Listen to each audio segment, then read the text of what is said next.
in which they were given a time frame which they were supposed to receive God, turn away from their sins, and reveal the will of the Lord to the world.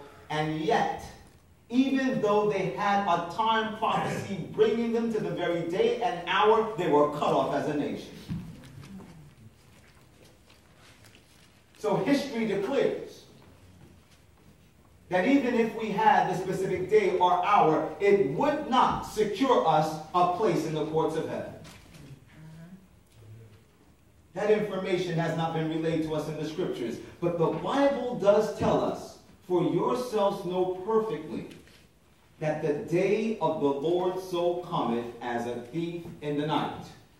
Now I want you to go to Revelation chapter 16 and verse 15. I want this clear in your minds. Revelation chapter 16 and verse 15. Because there, Jesus speaks of him coming as a thief in the night, and he pronounces a blessing upon those who will engage in some specific activities that will prepare them for that event.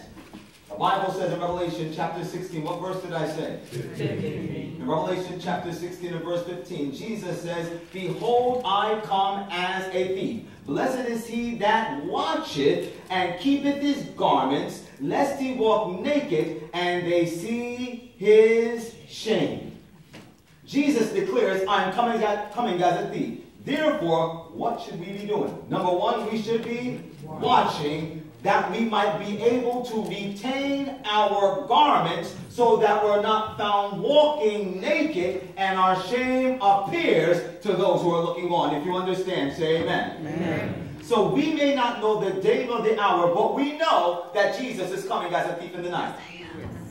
We don't just know this. Jesus said that we should know this perfectly. That's what the Word of God says in 1 Thessalonians chapter 5.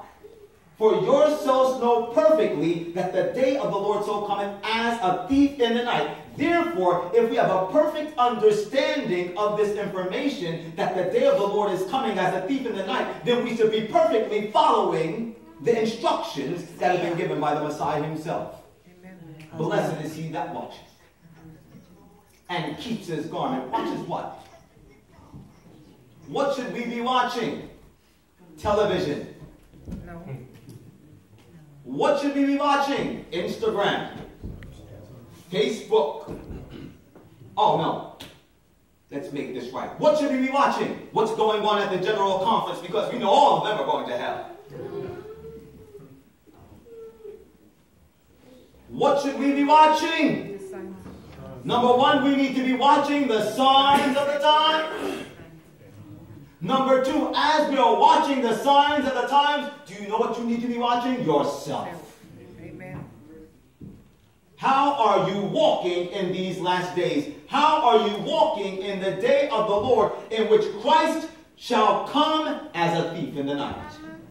Because as we are watching and considering, how am I? Where am I? What am I?